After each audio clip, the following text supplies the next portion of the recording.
Pierre d'Or 2025. Rendez-vous le 25 juin à l'Intercontinental Paris-le-Grand. Bonjour, je suis Mathias Navarro, président et fondateur de Redman. Je suis nommé à la catégorie des promoteurs de l'année et je vous invite à participer à la soirée le 25 juin à l'Intercontinental Paris-le-Grand. Les invités du Cercle Pierre d'Or, l'excellence immobilière. Ces professionnels construisent l'immobilier d'aujourd'hui et de demain. Rencontre avec des femmes et des hommes remarquables.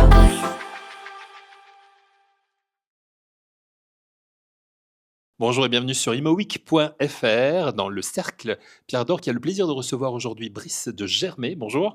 Bonjour. Merci d'être avec nous. Vous êtes Head of Capital Markets Office chez BNP Paribas Real Estate, expert reconnu de l'investissement immobilier tertiaire. Vous pilotez les grandes orientations du marché des bureaux en France pour le compte d'investisseurs nationaux et internationaux. Alors j'ai envie de vous demander dans un premier temps, dans un contexte de profonde transformation du marché, le marché de l'immobilier tertiaire, on le sait, connaît des bouleversements profonds depuis la crise sanitaire. Quelle est aujourd'hui votre lecture de la situation ? Alors la lecture, elle est multiforme. C'est vrai qu'on espère tous sortir du tunnel et je dirais c'est une sortie de tunnel qu'on annonce régulièrement tous les 6 mois ou tous les mois. Mais je pense que c'est à ça qu'il faut s'habituer. C'est qu'aujourd'hui, on est dans une lecture de marché qui est relativement brouillée. La lecture qu'on pouvait faire des marchés au mois de janvier, c'était pourtant il n'y a pas si longtemps. Elle est déjà un petit peu revue, corrigée aujourd'hui à l'aune de ce qui se passe au niveau macro. Et puis on voit les conséquences aujourd'hui dans notre vie de tous les jours de brokerage investissement. On parle beaucoup de diversification en matière d'actifs immobiliers. Quel type d'actifs suscite aujourd'hui le plus d'intérêt de la part des investisseurs? Et à l'inverse, quels sont ceux qui rencontrent plus de difficultés selon vous? Alors de façon globale, j'allais dire, je dis souvent cette phrase, on nous appelle le lundi pour faire de la logistique ou du logement. Ouais. Eu égard à la profondeur de ces marchés, le vendredi, on revient assez spontanément sur le bureau, bien que la crise que l'on vit depuis 2022, elle a un peu brouillé ce message. Il y a une volonté de faire du bureau. Je pense même que ce qu'on constate, c'est qu'il y a un retour au bureau. Néanmoins, je dirais le premier réflexe aujourd'hui, c'est un réflexe de diversification, de la logistique, du résidentiel, de l'immobilier opéré. Ça, je pense que c'est pas contestable. Quand vous dites on revient au bureau le vendredi, quand on commence à s'intéresser à l'investissement Je pense pas au télétravail. Oui. le lundi. Oui, non, mais ça veut dire que ça arrive à convaincre, il faut convaincre les investisseurs, il faut leur dire non, mais attendez, le bureau n'est pas mort, il faut aujourd'hui leur tenir ce discours-là.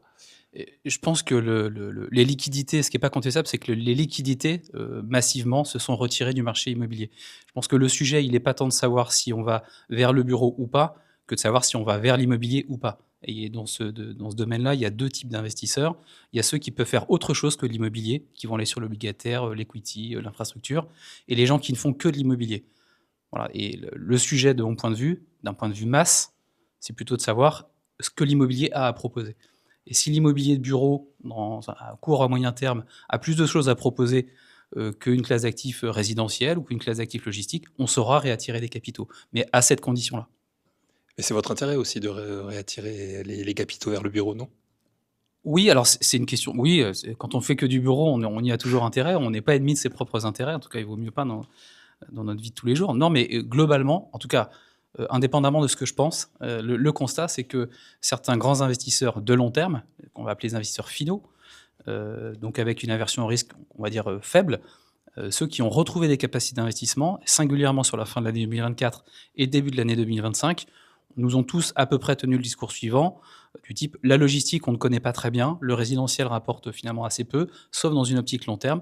On sera ravis de refaire de l'immobilier et on reviendra par l'immobilier de bureau, mais on reviendra dans Paris, on reviendra sur des quartiers tertiaires extrêmement reconnus, ce qui est plutôt, du point de vue du broker investissement bureau que je suis, plutôt rassurant, plutôt encourageant.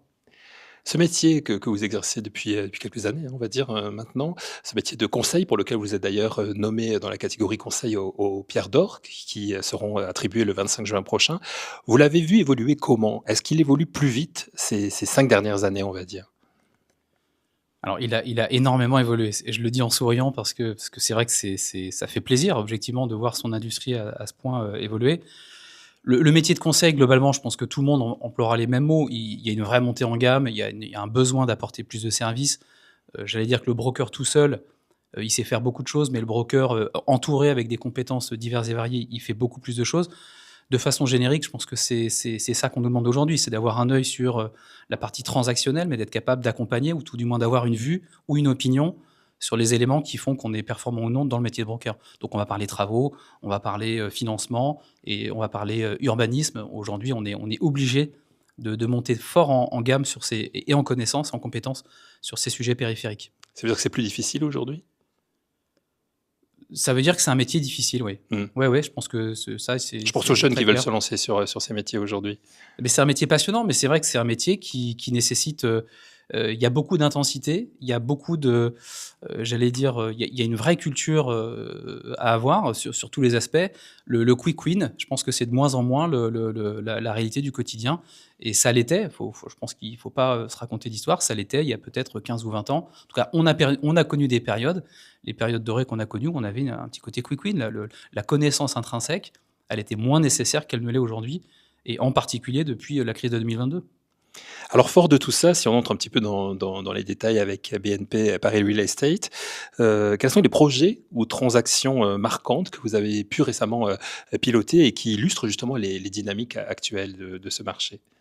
Alors des transactions, on a la chance d'en faire beaucoup, on en fait une cinquantaine, une soixantaine par an, donc c'est beaucoup, hein. L'investissement chez BNP, en tout cas en bureau, les équipes bureau, c'est 45 personnes sur l'Île-de-France, donc ça fait pas mal de monde.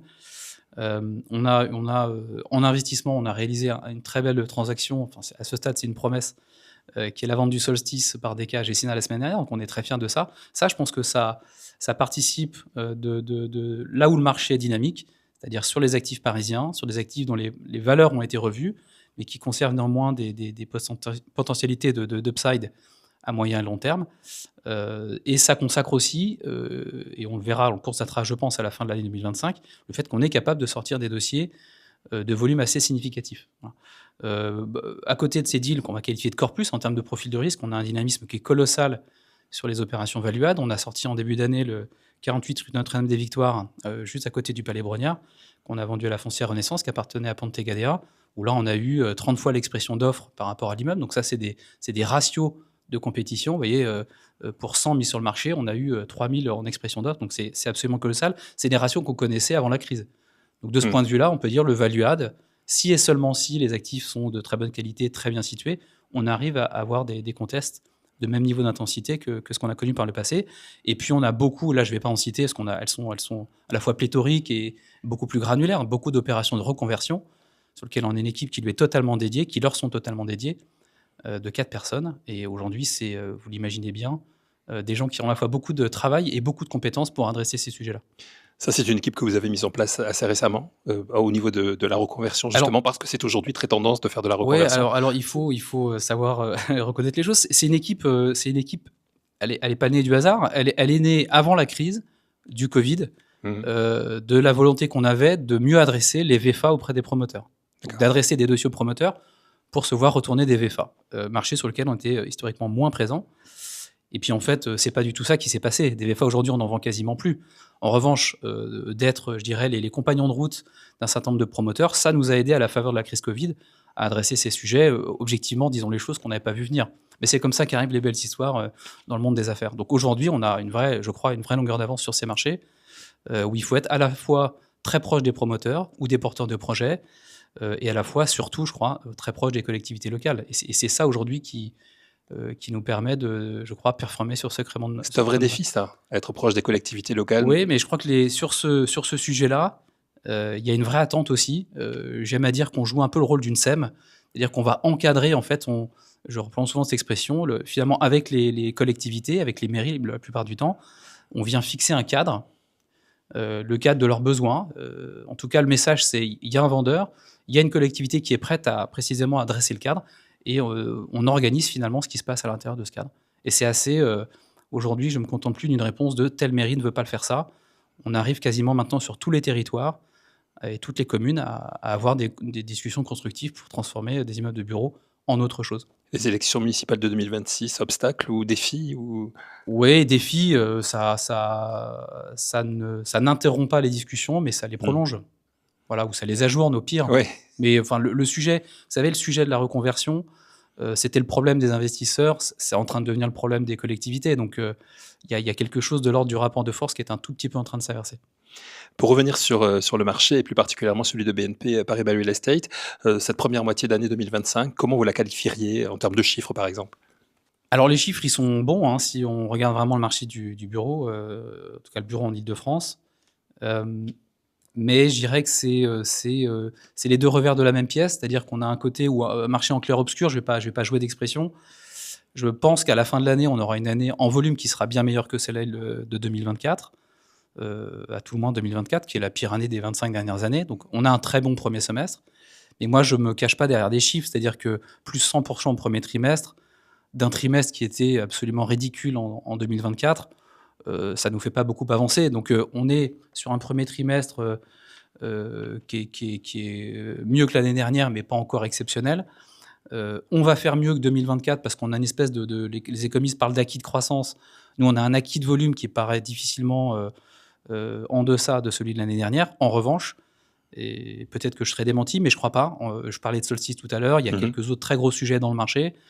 Ça va tenir à quelques très très gros deals. Donc vous voyez, il y a quelques gros deals dont on parle tous, hein, notre j'allais dire le Landerneau de l'immobilier, si vous me permettez, un peu parisien. Mais à côté de ça, il y a quand même des pans entiers de marché. Si je me compare à une fusée, j'ai peut-être, ça dépend de combien de moteurs à la fusée, mais j'ai le moteur parisien qui est générateur à la fois d'activité et ponctuellement de très gros volumes.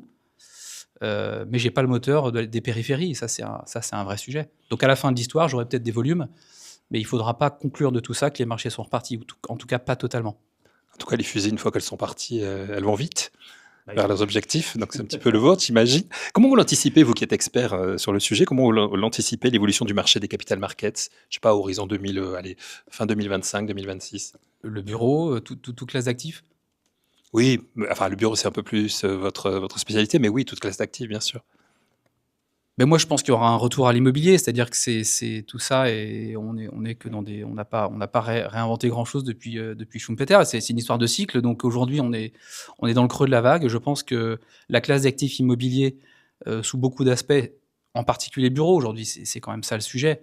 D'un point de vue volume, hein, n'a pas fait sa démonstration ou ne fait plus la démonstration qu'il est durable, sustainable, qui produit les cash flows, ce pourquoi il a été acheté.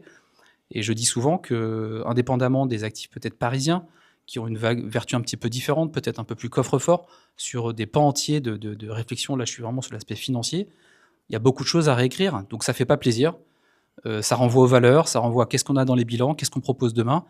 Et ça, je pense que c'est en train de s'écrire. Mais je suis assez optimiste, ça serait peut-être beaucoup dire. Je ne suis pas comme ça fondamentalement optimiste de nature. Je suis plutôt, j'essaie d'être lucide, mais on commence à avoir réaliste. Ouais. Mais on a des investisseurs qui se reposent ces questions-là, qui reposent la question dans le bon bout. Enfin, par le bon bout, c'est-à-dire finalement, ça reste un actif financier. Il faut juste le réadresser de façon un petit peu différente et que les chiffres fonctionnent de façon un peu différente. Alors pour terminer cet entretien, Brice de Germay, une question peut-être un peu plus personnelle. Dans cet environnement mouvant et souvent exigeant, qu'est-ce qui vous motive, vous, chaque matin pour aller plus loin dans votre métier? Ça, Moi, ce qui me motive, c'est qu'on n'a jamais, et pourtant, je suis quelqu'un d'assez intense. Voilà, on n'a jamais fait le tour de la question, en fait. Et souvent, dans mon entourage professionnel ou même personnel, on me dit, t'en as pas assez. Finalement, c'est toujours un peu le même métier, hein, globalement, mais au fond, ce que je crois sincèrement, c'est que il y a sans cesse, c'est un métier qui est sans cesse en réinvention. Et si je prends le brokerage, en fait, je reviens à votre question initiale. Quand je vois comment on travaillait il y a 20 ans et comment on travaille aujourd'hui, je me dis qu'il y a probablement la même matière à réflexion dans 10 ou 15 ou 20 ans. Notre métier, il aura encore considérablement changé parce que les requirements d'investisseurs changent eux-mêmes, parce qu'ils nous demandent des choses différentes, parce qu'ils nous demandent à nous une offre de services différente. Je suis assez confiant dans l'idée que quand on s'implique avec beaucoup d'intensité, beaucoup de créativité, beaucoup de leadership aussi, parce que c'est un peu le sujet, c'est un métier qui est absolument passionnant. Donc je sais que c'est un métier qui va continuer à évoluer, mais à bien évoluer. On ne va pas se faire rebeuriser, voilà. Voilà, une jolie conclusion en tout cas. Merci beaucoup, Brice de Germay. Merci à vous d'avoir suivi cette émission. Si vous souhaitez voter pour Brice de Germay dans la catégorie Conseil aux Pierres d'Or, vous pouvez le faire sur imoweek.fr. À très vite.